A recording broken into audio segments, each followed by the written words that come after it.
आणि ते एक नजर आपण टाकणार आहोत हेडलाईन्सवर. हेडलाईन्स प्रायोजक राम बंधू लोणचे. आता प्रत्येक जण जिंकेल. नाशिकमध्ये भाजप पक्षप्रवेशावरून रणकंदन. इतर पक्षातील कार्यकर्त्यांना भाजपमध्ये घेण्यास विरोध. नाराज कार्यकर्त्यांनी गिरीश महाजनांना अडवलं. कार्यकर्त्यांच्या नाराजीनंतरही पार पडला पक्षप्रवेश.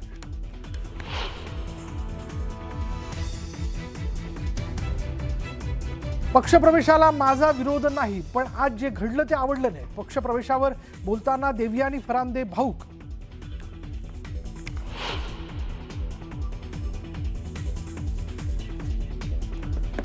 ठाकरे बंधूंची युती जाहीर, मात्र मोजक्या जागांचा पेच कायम. तोडगा न निघालेल्या जागांबाबत अद्यापही चर्चा सुरू.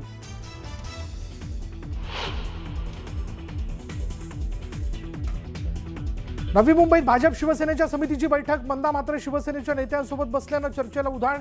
तर भाजपचे निवडणूक प्रमुख माजी खासदार संजीव नाईकांची बैठकीला दांडी.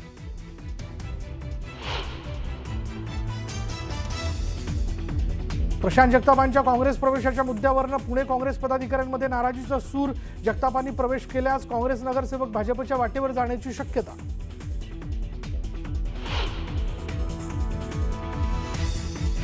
मावळच्या देहू रोड शहरातील थॉमस कॉलनीत भटक्या कुत्र्यांची दहशत. भटक्या कुत्र्यानं घेतला वृद्ध महिलेचा चावा. संपूर्ण घटना सीसीटीव्ही कॅमेऱ्यात कैद.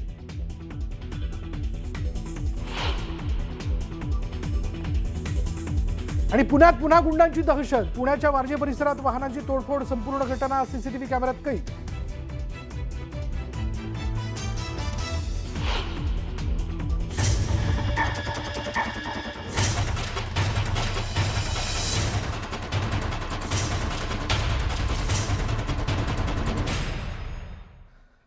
बुलेटिनमध्ये सुरुवात करूयात नाशिकच्या बातमीने. बघा नाशिकमध्ये काय घडतंय.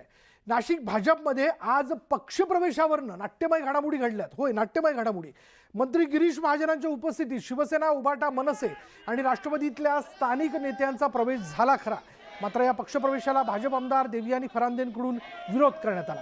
तर कार्यकर्त्यांमध्ये नाराजी उफाळून आली आहे. नाराज भाजप कार्यकर्त्यांनी थेट भाजप कार्यकर्त्यांसमोरच आंदोलन सुरू केलं. ज्या गिरीश महाजनांच्या उपस्थितीत हा पक्षप्रवेश झाला त्यांनाही भाजप कार्यकर्त्यांच्या रोषाला सामोरं जावं लागलं. भाजप कार्यकर्त्यांनी गिरीश महाजनांना रोखून धरत आपला संताप व्यक्त केला.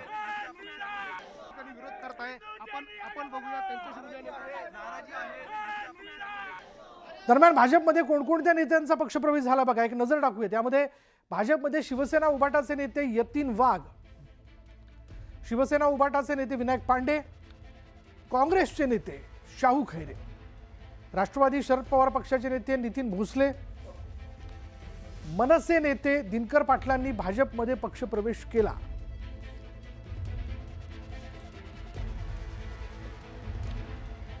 ज्या गिरीश महाजनांच्या उपस्थितीत हा पक्षप्रवेश झाला त्यांनाही भाजप कार्यकर्त्यांच्या रोषाला सामोरं जावं लागलं. भाजप कार्यकर्त्यांनी गिरीश महाजनांना रोखून धरत आपला संताप व्यक्त केला. यावेळी त्यांनी कार्यकर्त्यांची समजूत काढण्याचा प्रयत्न केला.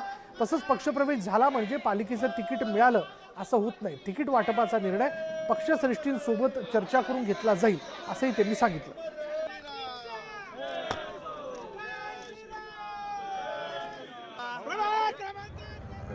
आपल्याला कल्पना आहे ना, महापालिकेच्या निवडणुका नाशिकच्या या ठिकाणी आहेत आणि म्हणून अनेक प्रमुख नेते विशेष करून विरोधी पक्षातले या ठिकाणी भारतीय जनता पक्षामध्ये प्रवेश करत आहेत.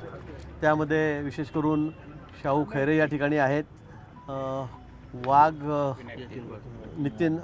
यतीन वाघ आहेत, ते सुद्धा माजी महापौर आहेत, ते सुद्धा या ठिकाणी आहेत. विनायक पांडे माजी महापौर आहेत, ते सुद्धा या ठिकाणी आहेत.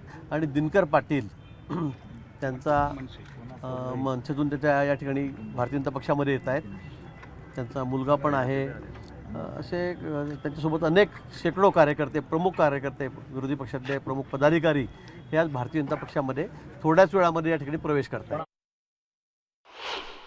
नाही, सगळ्यांना विचारलं गेलेलं आहे, वरिष्ठांशी सुद्धा बोललं गेलेलं आहे काल परवापासून आणि सगळ्यांना बोलून विश्वासात घेऊनच या ठिकाणी प्रवेश केला गेला आहे. त्यांचा काही ठिकाणी विरोध आहे, त्या प्रभागामध्ये याला तिकीट द्यावं का त्याला द्यावं, पण अजून तिकिटाची प्रक्रिया कुठे आमची झालेली नाही.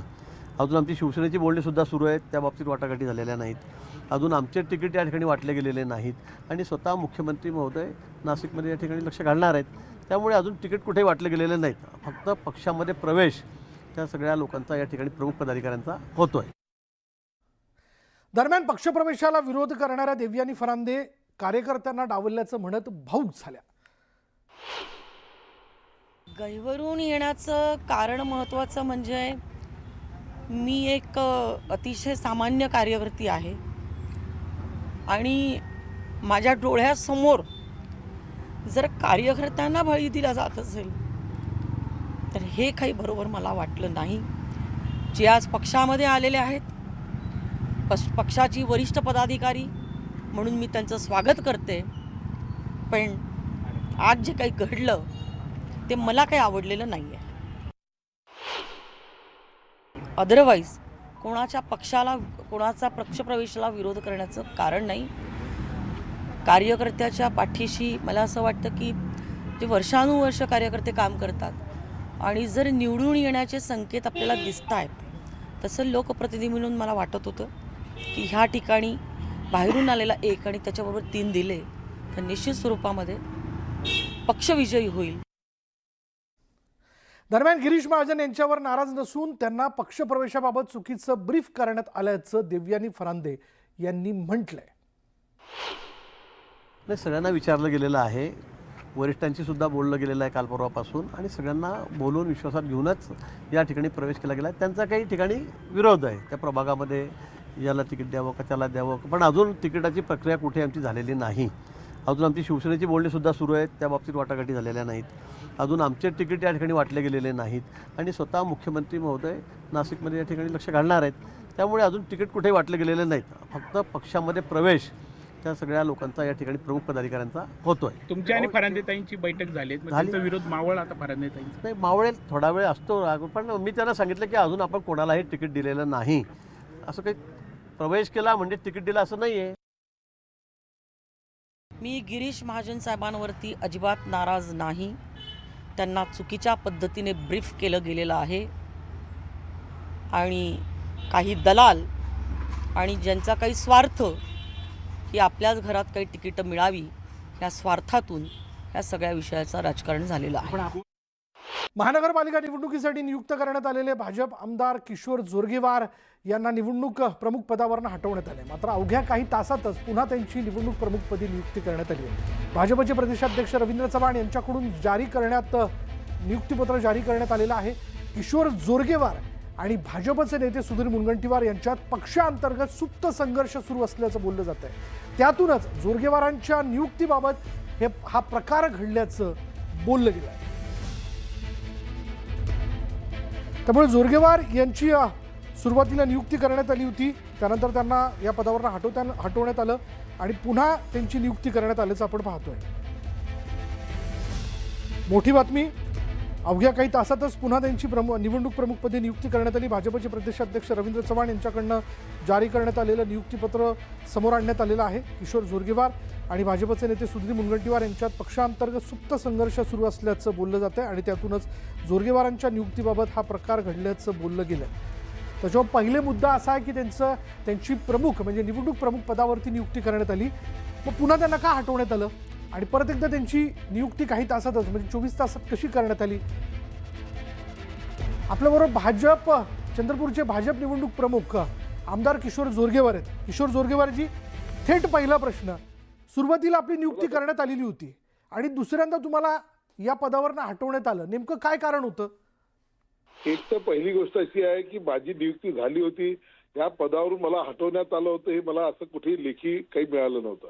आपल्या माध्यमांतून कळलं आणि म्हणून माझी पुनर्नियुक्ती झाली असं म्हणता येणार नाही. जी नियुक्ती आहे ती कायमच आहे. हॅलो, पण म्हणजे तुम्हाला त्या पदावर हटवण्यात आलंच नाही असं तुमचं म्हणणं आहे का? मला काही तसं तर लेखी आलेलंच नाही ना.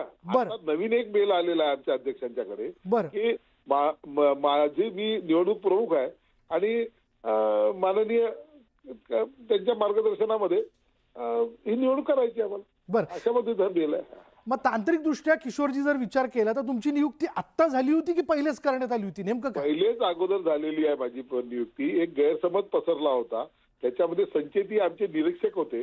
हॅलो, संचेती आमचे निरीक्षक होते, त्यांना निरीक्षकाच्या ठिकाणी त्यांनी निवडणूक प्रमुख असं झालं असेल कदाचित, आणि ते तुमच्या माध्यमांपर्यंत आलं ते. म्हणजे आत्ता नियुक्तीचा मेल जो आहे तो तुम्हाला आलाय?